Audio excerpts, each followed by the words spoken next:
Hello friends, welcome back. Today I'll show you how to develop a Java program to generate Fibonacci series. Fibonacci series is the sequence of numbers wherein a term is formed by the summation of the preceding two terms. For example, 13 is formed by the sum of the preceding two terms, which is 8 and 5, and 21 is formed by the sum of the previous two terms, which is 13 and 8. So 13 plus 8 is 21. So 34 is formed by the sum of the previous two numbers, 21 plus 13. So such kind of series is called as the Fibonacci series, wherein the two numbers, the beginning two numbers 0 and 1, are considered to be the seed numbers, or they are the starting numbers. So if it is 0 or 1, then it is 1. Okay, so the sum is 1. And then any term, take any term which is fib n is equal to fib n minus 1, that is the previous term, and plus fib n minus 2, that is the previous term. Okay, so this is how the Fibonacci series is formed. And why this is very prominent in computer science and engineering is because of its applications. So Fibonacci numbers are used by pseudo-random number generators, and the Fibonacci numbers are important in the computational runtime analysis of Euclid's algorithm to determine the GCD of two integers, wherein the worst case input for the GCD Euclid's algorithm is a pair of consecutive Fibonacci numbers. Like you take 8 and 13, so that will be the worst case into this Euclid's algorithm. And the Fibonacci cube is an undirected graph with a Fibonacci number of nodes that has been proposed as a network topology for parallel computing. And Fibonacci numbers are also used for performing Fibonacci search, wherein we'll be taking a series of numbers, a sorted array, and then you want to find out whether a given number is there in the input or not. For that also you'll be using the Fibonacci numbers. Okay, so these are a few applications into the computer science and engineering. There are two ways of generating Fibonacci series. One is through the iterative method, and the second one is using recursion. Coming to the iterative method, you need to have knowledge in how to write loops in your program for loop, while, and do while, and you need to know the constructs of different looping constructs and all that. So you need to have knowledge in loops into the iterative approach. And coming to the recursive approach, you need to have knowledge in functions, and then you need to understand what exactly is meant by recursion, like calling the function itself. So it's an iterative call. Okay, so you're calling the function and again till a base condition is satisfied. So you need to understand how to give the base condition or the anchor condition, because that is a breaking point for the recursion, because recursion is calling the function again and again. So it calls indefinite call to the function happens, and there need to be a mechanism to stop it. And you need to have that knowledge of how to frame the base conditions, and that knowledge on functions you need to have to write the program using recursion. Okay, so we'll straight away get into writing the iterative method. So this is the iterative method, friends, and so you can see, like, I have taken imported java.util package for the scanner class, and then the name of the class is fibiterative, and this is my main method. Inside the main methods I am taking certain variables. So you can say term 1, t1 is equal to 0 and t2 is equal to 1. These two are the seeds, and then t3 will be the new term, and this new term will be obtained by the addition of the previous two terms. So I is the looping variable, and count is the number of terms that I want to display on the screen. So I am using, I have created the scanner object, and then I said system.out.print. I'm saying enter the number of terms to be displayed. You can give the you can give the number of terms in the sequence. Like I can say, like, I want 10 numbers, Fibonacci numbers. So that is taken into count. And then I'm displaying the first two numbers, which is t1 and t2 on the screen, the seeds, and then my entire logic is there here in the for loop. so it is I is less than count. Okay, so count is 10, so I want the 10 numbers. So the first two terms are already there, so I want the third term, and so this loop will be executing till 9. Okay, and then I'm saying T3 is equal to T1 plus T2. So T3 will be the new term, and this new term will be formed by the summation of the preceding two terms. So that is T1 plus T2. And once T3 is computed, the term is computed. So I'm printing it on the screen. So there is a space over here because we don't want the numbers to mix up, and so we want to distinguish the numbers. So we are separating it with the space over here. And once you're printing T3, now you want to compute the new term again. So to compute the new term again, so you're setting T1 is equal to T2 and T2 is equal to T3. Okay, so you're setting the preceding two terms. Again, it goes up, I gets incremented, and it goes up, checks for the condition, and again all this procedure will happen again till the loop breaks. Okay, and so if you just want to see this in terms of table, so this is a loop table, so wherein you can see like I is equal to 2. And initially T1 and T2 values are 0 and 1. So T3 is computed, which is 1. So 0 plus 1 is equal to 1. So you can see 1 is over here. And then the assigning takes place. T2 goes into T1. So you can see that T1 is now holding T2 value, previous T2 value, which is 1. And T2 is holding the T3 value. So you can see that the values are now changed, and now T3 is computed again, which is 1 plus 1, which is 2. Okay, for the next iteration, again what happens is T1 gets the value of T2 from the previous iteration. So T1 gets 1 and T2 gets 2, and then 1 plus 2 will become 3, and so on. Okay, so when I becomes 10, the loop breaks. Okay, so I hope friends everybody understood this program. So this is how you can generate Fibonacci sequence, okay, by using the iterative method. It's just a simple for loop and a simple logic. By using this you can generate the Fibonacci sequence. So we'll now look into the recursive procedure. So this is a simple recursive method. First, okay, so this is again I have imported the package util for the scanner class. And so the name of the class is Fib Recursion, and inside Fib Recursion I'm having a method which is called as Fibo method, and it's taking one argument which is n. Okay, so if n is equal to 0, so friends you can see like these are the anchor conditions or the break conditions for the recursion. So first condition is if n is equal to 0, then I am returning 0, and if n is equal to 1 or n is equal to 2, then I am returning 1. And then now if this is not the case, okay, so n is not 0 and also not 1, other than 0 and 1, then what happens is like you will say return Fibo n minus 2 plus Fibo n minus 1. So you will be making a binary recursive call over here. Okay, so binary recursive calls, two calls, okay, two function calls with two different values are called at the same time. Okay, so again you're calling the same function. This is called as recursion. So Fibo is the name of the function, so you're calling Fibo for a different value. So this kind of call, repetitive call of the same function, is called as a function call to itself. You can also say this is the basic definition generally we learn from the textbooks. So that is called as recursion. Inside the main method, so again I'm taking a variable which is count. I'm reading in the count, so the number of terms to display.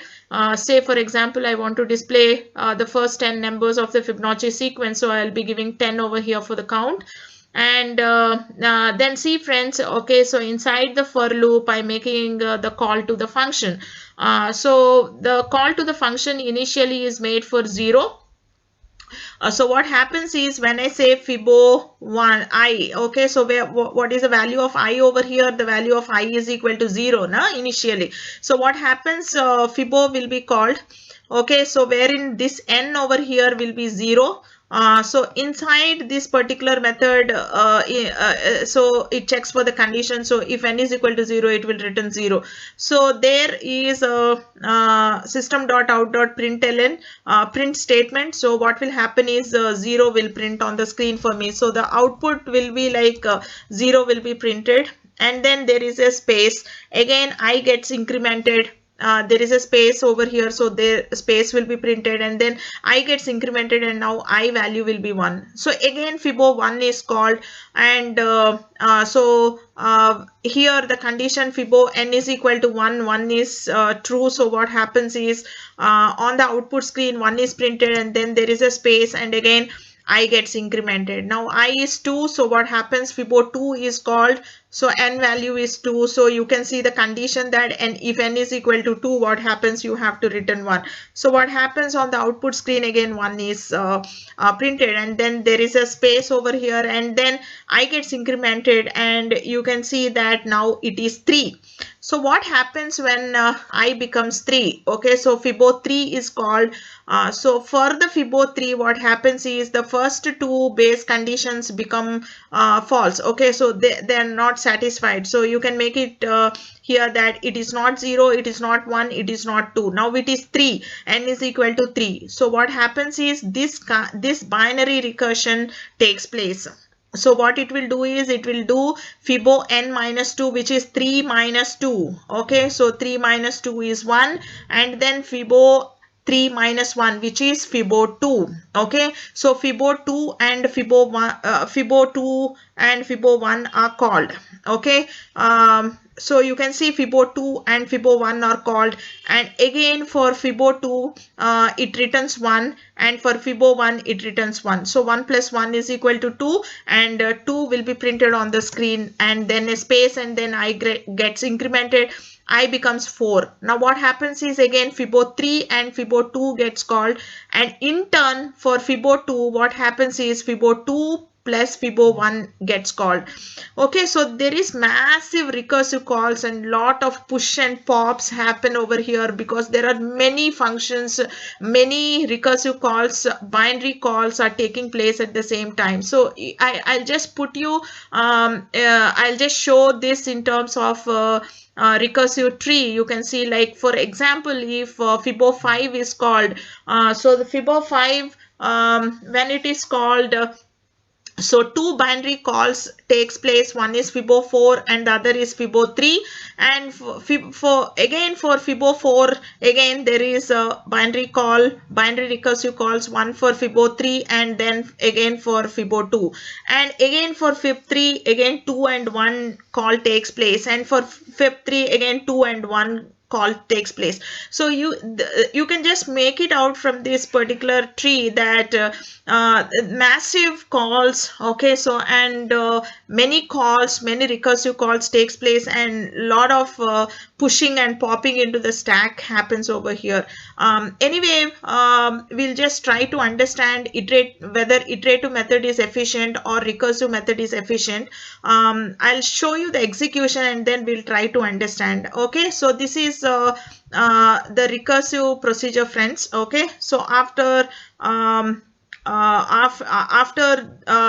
becomes 9, okay, so I becomes 10, what happens is this loop breaks and the first 10 Fibonacci numbers will be printed on the screen. Okay, friends, this is the program. So you can just see that I just added 2 lines over here. So this is, I have taken a variable which is pre-time, which is of long type, and then I have used the method which is current time millis. This method is there in the system class, and system class is there in the lang package, as you know. So this will return the current time. Okay, and this post time will return the current time of the system. This will be called as soon as the program enters into the main method. So the time is recorded in pre-time, and this is after the terms are printed on the screen. So we just wanted to know how much time it has taken for printing the first 10 terms or 20 terms or 30 terms or whatever. So to get the exact time in milliseconds, what I did is like post time minus pre time I have done. So I'll be getting the time taken to for execution for this particular program. So in milliseconds, that's the only thing I have added to just know how much time it is taking to execute. Okay, so this is the same program that I have explained except for these two things. So I'll just compile the program. So it is Java C and then fib iterative .java.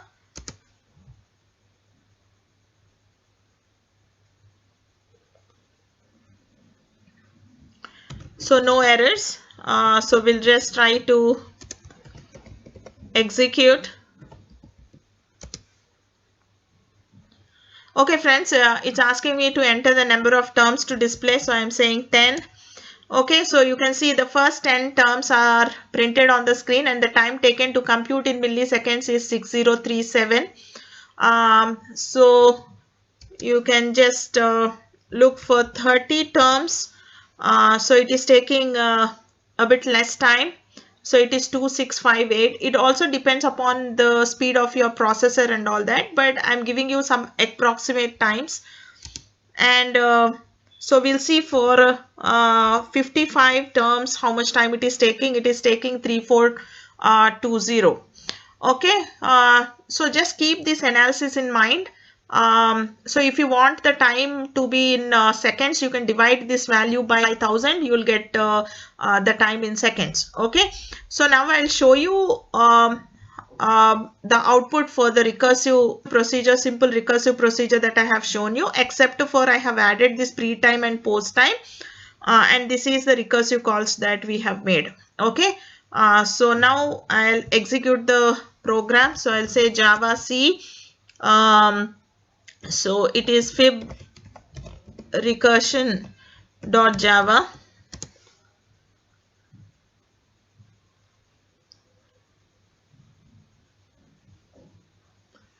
Okay, so now I'll execute.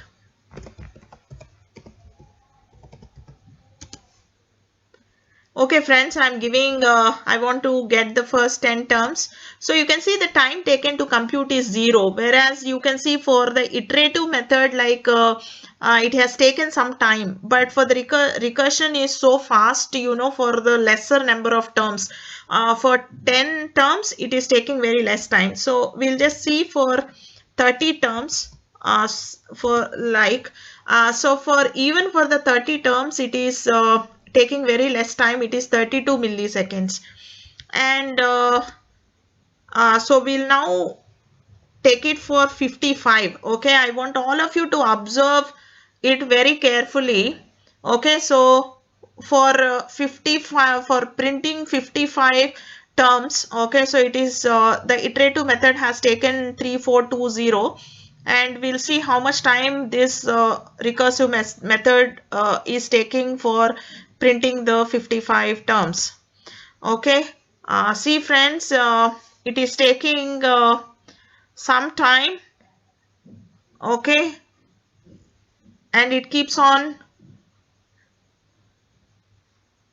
producing the terms, but it is not as fast as the iterative procedure for the 55 terms, so that you can make it out. Okay, so it will take some time, so I'm actually stopping it, and I'll walk you through the analysis now.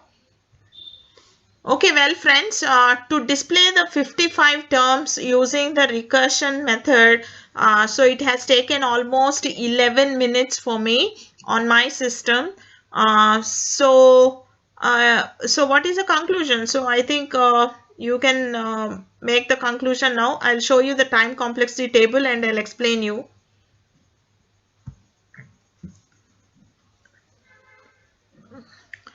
Okay, for the iterative method, the time complexity is order of n, which is linear time complexity, and space is order of 1, because for any term you take, even if it is the third term or eighth term or the 100th term, it will be taking the same amount of space.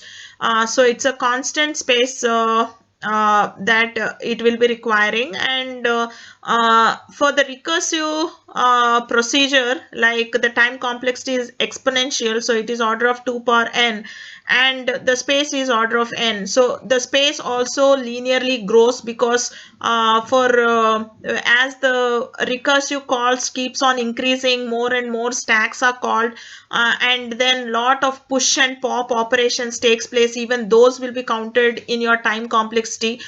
So that's why the time complexity is exponential, and the space complexity is linear, because it keeps on growing as the number of terms keep on adding to the sequence. And so this is the analysis. And according to the outputs that I have shown you, like you can observe that for lesser number of terms, recursive procedure is better. It's taking very less time for us till 30 terms or 40 terms. But as the number of terms increase in the sequence, like more than 40, what happens is like the recursive procedure entered into an exponential time complexity growth. So it's taking more time to actually generate the numbers. So iterative method is better for printing more number of terms in the sequence. Like for 50, if it is 50 or 60 or 70, then it is better you go to the iterative method. And if you already know that you just want the first 10 terms or 20 terms or 30, it's better you go for the recursive procedure. Okay, so this is regarding the analysis. I just wanted to tell you one more point over here, that if you can just observe that there is in the recursive procedure, there is lot of repeated calculations taking place over here. You can see that fib2 is calculated 1, 2 and 3 times, and you can see fib1 is calculated 5 times. Okay, so there is lot of repetitive calculations. Okay, so you can actually optimize this simple recursive method by actually memoization. So memoization is a procedure which is a dynamic programming technique, wherein what happens is like once term is computed, so it is actually saved in the memory for or cache for further use. Like if like you can see like when fib2 is calculated, so again for fib4 you need to calculate fib2, but in the simple recursive procedures fib2 is calculated again. But in memoization what happens is you needn't calculate, because this value is stored in the cache. So you can just retrieve the value and use it over here. Likewise, you can actually optimize the simple recursive procedure. So that memoization is an optimization technique used primarily to speed up computer programs by storing the results of expensive function calls and returning the cached result when the same input occurs again. Memoization is a common strategy for dynamic programming problems. So you can actually optimize the simple recursive procedure that I told you. That's it, friends. This is how you generate the Fibonacci sequence or the numbers. Hope this video is helpful to you. Stay home, stay safe, happy learning. Bye.